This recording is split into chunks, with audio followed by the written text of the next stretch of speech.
როდესაც დაასრულებთ პაციენტთან კურნალობას ან კონსულტაციას და გინდათ რომ მას აუხსნათ შემდეგ რა ხდება და ეს მან დაიმახსოვროს, რეკომენდაციები გაითვალისწინოს და დანიშნულება სწორად შეასრულოს.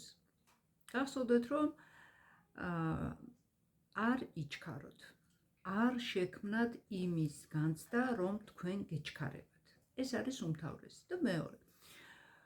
წერილობით გააცნოთ პაციენტს ყველაფერი, რისი თქმაც გინდათ, რისი თქმაც გსურთ და შემდეგ ეს ძალიან ბევრზე ღიმილს იწვევს ხოლმე, რომ შეამოწმოთ რა გაიგო პაციენტმა იმ თქვენი ნათქვამიდან.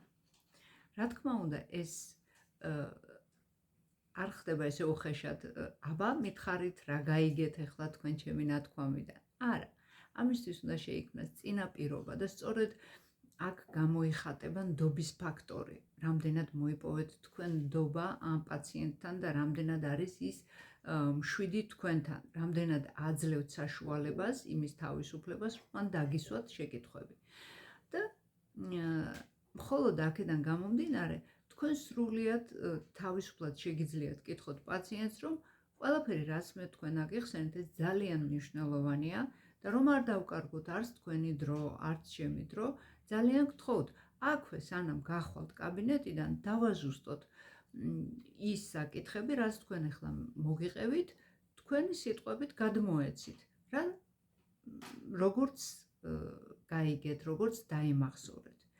და როდესაც პაციენტი დაიწყებს მოყოლას, თქვენ ზუსტად მიხვდებით, რომ მან გაიგო თუ არა თქვენი ნათქვამი. და რას უნდა ველოდოთ? კიდე უნდა ველოდოთ შეკითხვებს თუ ყველაფერი გასაგებია, ამოწურულია და პაციენტს კითხვები აღარ დარჩა. ყოველი ჩვენს მიერ გაცემული ინფორმაციის სისწორე უნდა შევამოწმოთ. ვიცი, რომ კიდევ იტყვიან ექიმები, რომ აი მაგისი დრო სად არის, ეხლა ყველა სათითაოდ ვუმოწმოთ, მერე იმ პაციენტმა არ იფიქროს ამას, მე ხო ეს არ გონი ვარ, გაუნათლებელი და შემდეგ. მოიშორეთ ეს ფიქრები, ეს მხოლოდ თქვენ ფიქრობთ ასე. პაციენტს რა ჭირდება? საერთოდ არ აინტერესებს არც ის, რომ თქვენ გეჩქარებათ თუ არ გეჩქარებათ, სხვა პაციენტი გელოდებათ თუ არ გელოდებათ, მას აინტერესებს საკუთარი თავი, საკუთარი პრობლემის მოგვარება. ამიტომ შექმნით ის გარემო, სადაც პაციენტი გრძნობს თავს თავისუფლად, სტრესის გარეშე და იმ განწყობით, რომ თქვენ ხართ ის ადამიანი, რომელმაც